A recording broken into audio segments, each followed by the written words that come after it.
Thank you so much for hopping on with me. I really appreciate it. And I am so excited just to like dive into what you do as your side hustle from Pro Pickleball. Yeah, yeah, So just ex absolutely. so just explain Reiki for someone who has no idea what this even means. Okay, so Reiki is, well, the type of Reiki that I practice is a traditional Japanese Usui Ryoho Reiki.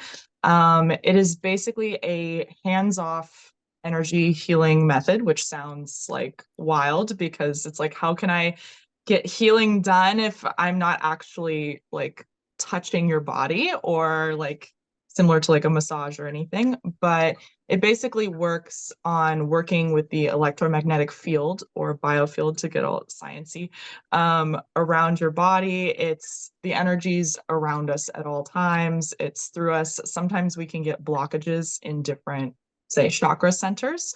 So there's 7 different chakra centers in the body, from the crown chakra, third eye, throat, heart, solar plexus, sacral, and root at the bottom. And so sometimes if you get a blockage in one of those energy centers, it can result in a physical ailment, or you're just not feeling your best, mentally tired, whatever it is. So Reiki, and what a Reiki Master helps do, which is what I do, it just kind of helps facilitate your flow.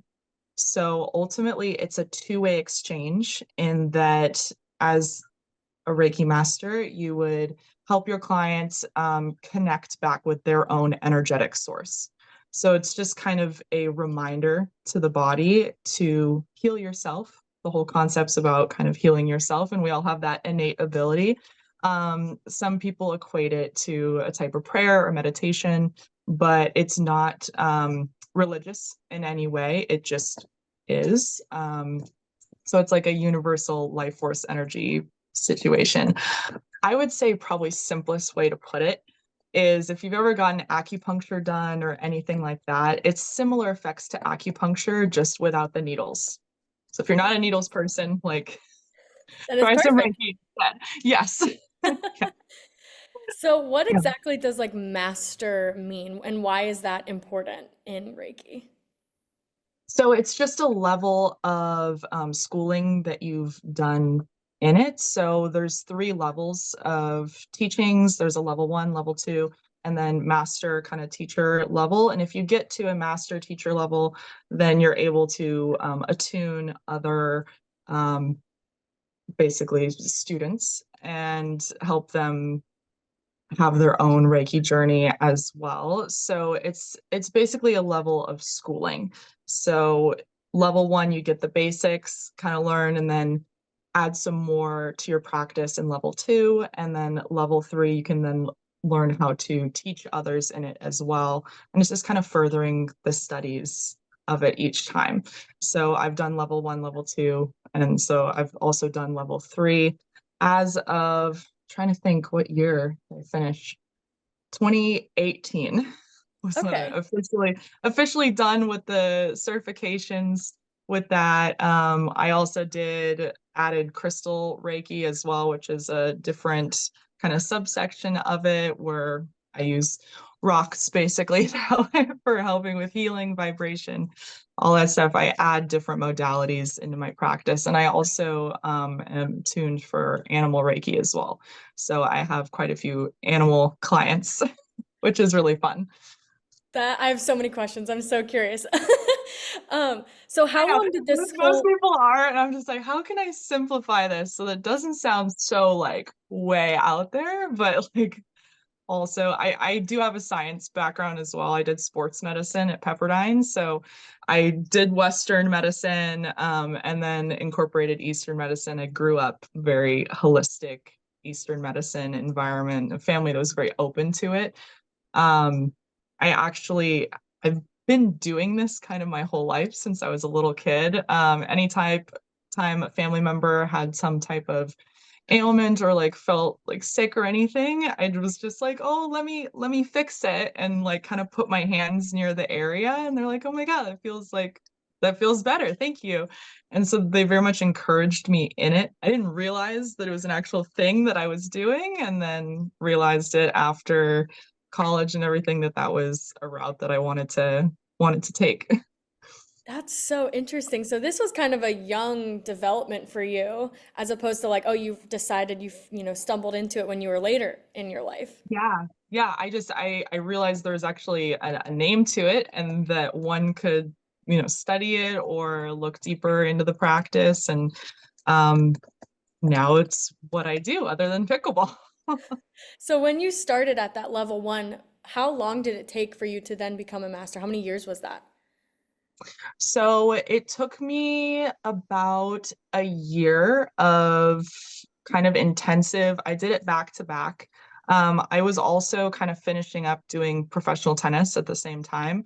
So I did the studying while I was like on the road a little bit, and I was able to take it like online. My master that I learned from was in Canada. Her name was Lisa Masters, and she was great. And was able to just kind of help me stay grounded also while doing like a professional sport. So like that whole process, it just like very much aligned nicely. And then now it kind of helps me on pickleball tour as well, just staying grounded on court and bringing that energy with me. I wear, I don't know if you can see, but I wear like crystal bracelets as well when I play. I have them on all the time. They just help kind of bring in a grounding energy, change them out for whatever intention I have for the day. And yeah, it's So, so what crystals then do you wear whenever you're on the pro court? so let me see. So these ones I have on, I just got back from practice. So I still have them Excellent. on. I have carnelian, which is a orange one here. I have rainbow fluorite. I have Dalmatian jasper, and I have something called larvicite. Um, Basically all of them together are great for athletes to wear. So there's ones that help with self-confidence, strength. There's also ones that help with just kind of injury prevention. It sounds very interesting to come from like an energetic standpoint, but if you can sit in a more relaxed energy when you're playing, you're less likely to get injured, if that makes sense, because you're not so tense. So that energy helps. And then also protection as well to just make sure that if any other antics are happening on court, that like you're kind of still in your little bubble and can just like help yourself move forward in the match without being too bothered by, I don't know, an opponent yelling or like someone in the crowd or anything like that. If you ever want to try like doing something with crystals, it, crystal bracelets, really easy starting points. If you wear them on your left side, you take energy in through your left side. So it's what you would like to invite into your energetic space. And then on your right side is where you put out energy. So anything you'd like to put out into the world, you would wear on your right side. Oh, that's so interesting. Yeah. What kind of stones then do you recommend or crystals do you recommend for maybe the rec players for pickleball? Ooh, rec players. I would say it depends on your intentions for what you would like to get out of your pickleball journey. If you find that you're someone that is a little bit too hyped up on the court and wants to like calm down a little bit, I would say like rose quartz, Dalmatian jasper, which is kind of this like spotted one that I have here, is helpful as well. If you're someone that needs an extra like energy boost and like hype, on you feel like you're not like super focused or anything and just need that extra like narrowing it in, I would say probably amethyst, or lapis lazuli would be a good one to have on, but it's ultimately personal preference. Anything with energy work, like I always like to preface and say that I am never one to convert somebody. Like, I never want to convert anybody. That's never like the goal. You usually find out about it because you're called to, and it's something that you feel like is helpful for you. So if you feel called to wear crystal bracelets, great, go for it. If you don't and it's not for you, Excellent. Love it. Like it doesn't have to be for everyone, but if you do find that it's for you, then excellent. So, since you mentioned that you studied sports medicine at Pepperdine, how did you then go from like that extreme side of Western medicine to then that Eastern holistic medicine? Like, how was that transition for you, like mentally? Yeah, so because I grew up very Eastern medicine and in a kind of like holistic household that was very open to energy work and acupuncture and herbalism and all that stuff, it wasn't too bad of a or too weird of a transition to kind of go back into that world because I never really left it.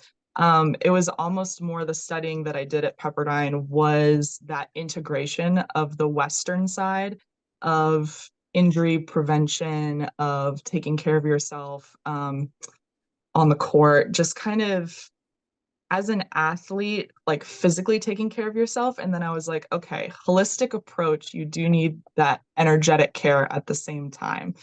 And with my own injuries from college and like chronic pain and everything, I realized that a healthy combination of both was kind of what was needed. And so I first kind of figured that out with myself and my own sport dealings. And now in pickleball, it's a healthy balance as well. So it's ultimately, I think it just kind of naturally progressed in that manner of just being a nice integration of the two. I think balance, like healthy balance, no extreme in either like direction, but kind of incorporating Western medicine modalities.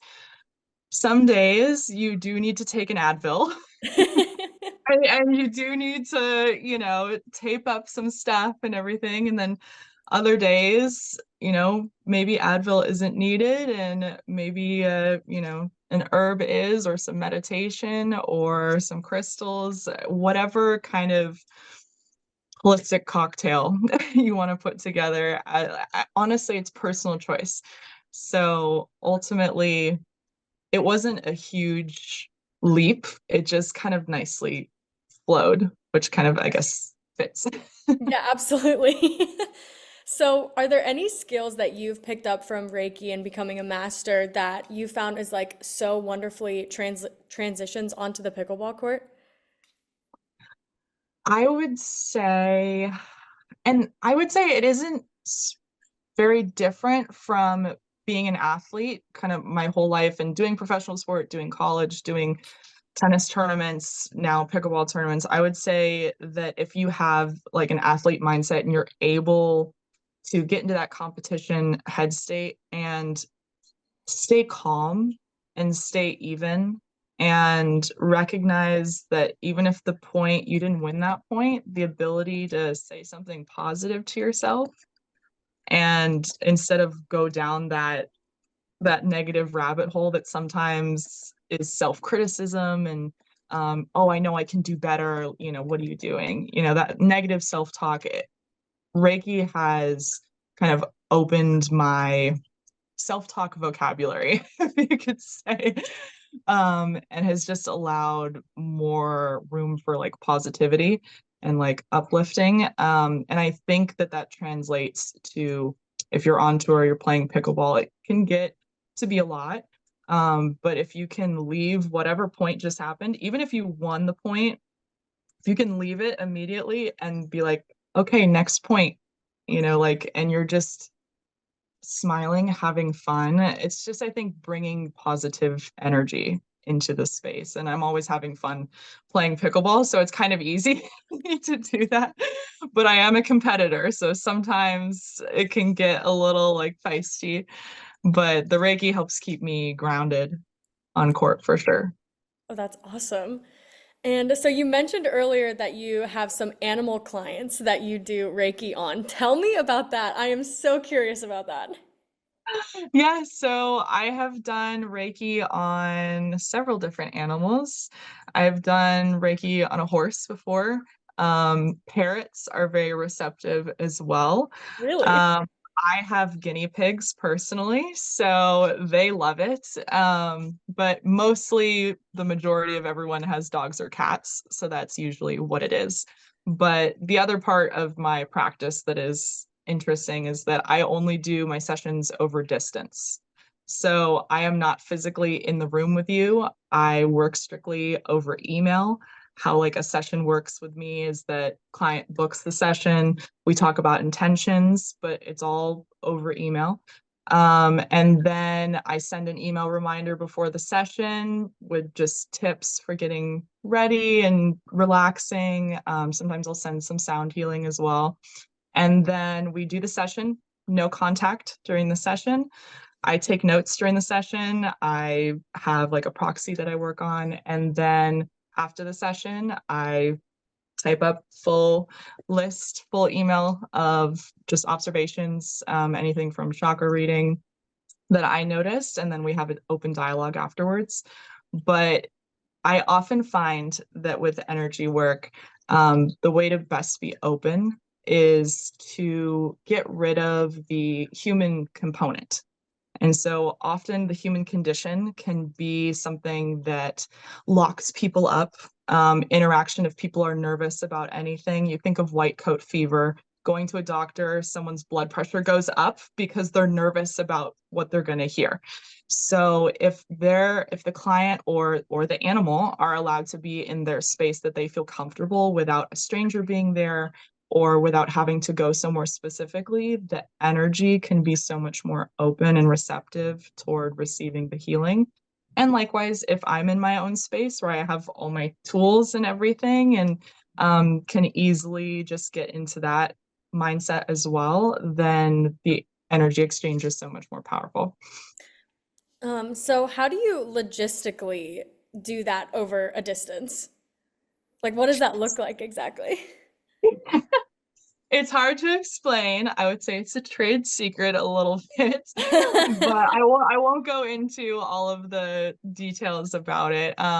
But um, kind of how it works, I would say, is similar to you think of radio frequencies. You don't see music floating around or like talk shows or anything like that, but when you turn on the radio and tune into it, all of a sudden there's music and you can hear it. So it's there, you just need to tune into it.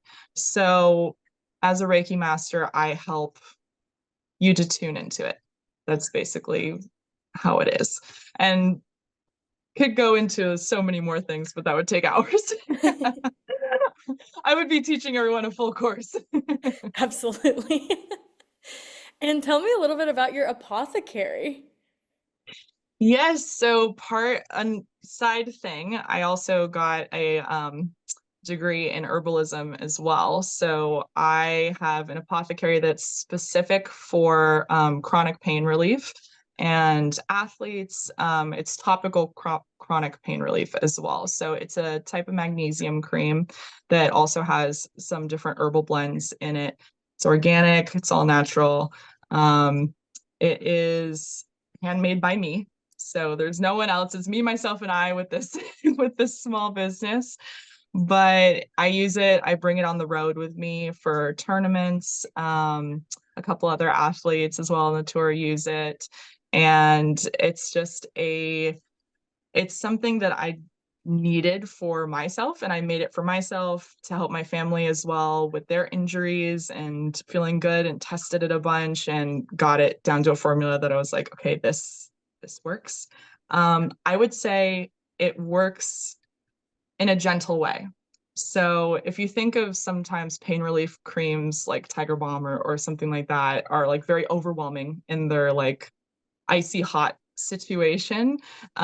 This is very gentle. It's almost aromatherapy, and you just kind of rub it on wherever is sore. It also helps with insomnia. And if you rub it on your shoulders before bed, because the magnesium is transdermal. And it's ultimately the biggest feedback that I get is I didn't notice that it worked until I was like, wait, the thing that's normally hurting is not hurting me. So, That's a good sign.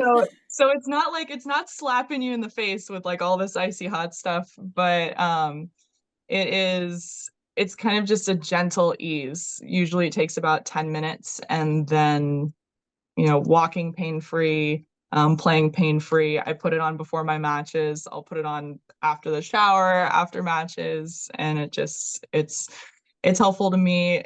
I feel lucky that I can share it with clients. And yes, I do sell it in the apothecary as well. Awesome. Well, that is all I have, but thank you so much for taking the time and chatting with me. I really appreciate it. This was Of course, fascinating. Victoria. Yes, I'm sure. I'm sure. Thank you for having me, for being interested and allowing me to share a little bit what I do outside of smacking the ball around on court. Absolutely. Oh, and quick question. I want to ask about your tattoo. Yes. Yes, Tell yes, me about yes. it. Yeah. So I'm very intentional with my tattoos. I believe Yeah.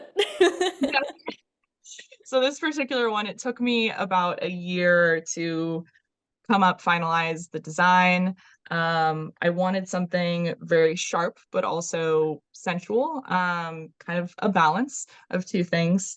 And the symbol at the bottom is an ankh, which is an energetic symbol. It's a divine, feminine, and masculine energies together. So balance again. Oftentimes you'll see me on court. I also have ankh earrings as well. I'm not wearing them right now, but I'll play in those as well. It's just kind of a symbol that brings me that grounding energy of just reminding me that there's bigger things than what's currently on court and to just have some fun. But it's kind of like just a powerful self-reminder overall. Honestly, my whole philosophy on tattoos is you come in as kind of like a blank canvas to this world, but your soul is like completely adorned in all this like crazy magical like rainbows, light, designs, all this type of stuff. And as you go through life, you just uncover stuff that's underneath. It's already there. So I feel like this has always been there. I just uncovered it versus putting it on top. That's so cool. I love that idea. And when did you get it done? So I got it done I'm thinking about a year from now. Yeah, May 2023. So it's been over a year. Awesome. I want to do a piece later on like all the pros and their tattoos. So I was like, I'm gonna save this for later because you have a Yes. very cool one. I love that. I love that. No, it's interesting to get recognized by it at tournaments. Like even on days that I'm not playing and I'm just kind of sitting watching and like being a little incognito a little bit. And people are like, "Oh, I recognize the tattoo." That's a I good thing. crazy crossover story, but because I have a YouTube channel that I do Reiki sessions on, I do it in ASMR format, which is kind of a quieted um whispering autonomic sensory meridian response type of way. So it's basically allows you to receive the energy better because you're in a relaxed state due to the quiet surroundings. But I had a crossover where a fan from my YouTube channel for Reiki was watching a pickleball match when I was playing on center court and recognized the tattoo. And I was like, that tattoo looks familiar, and sent me this message, like DM, and was like, I realized that I was watching my favorite sport and I was watching my favorite Reiki master play my favorite sport. And it was like this full circle for me. I was like, what? This is insane. This is amazing. Pickleball is like exploding so much that there is just like crossover, Oh yeah, which there is so always cool. is. I love it. Yeah. That's awesome. So cool. Well, thank you so much. This was so much fun. I really appreciate it. Thank you, Victoria. I had a blast too. You have a good one. You too. Thank you. Bye-bye.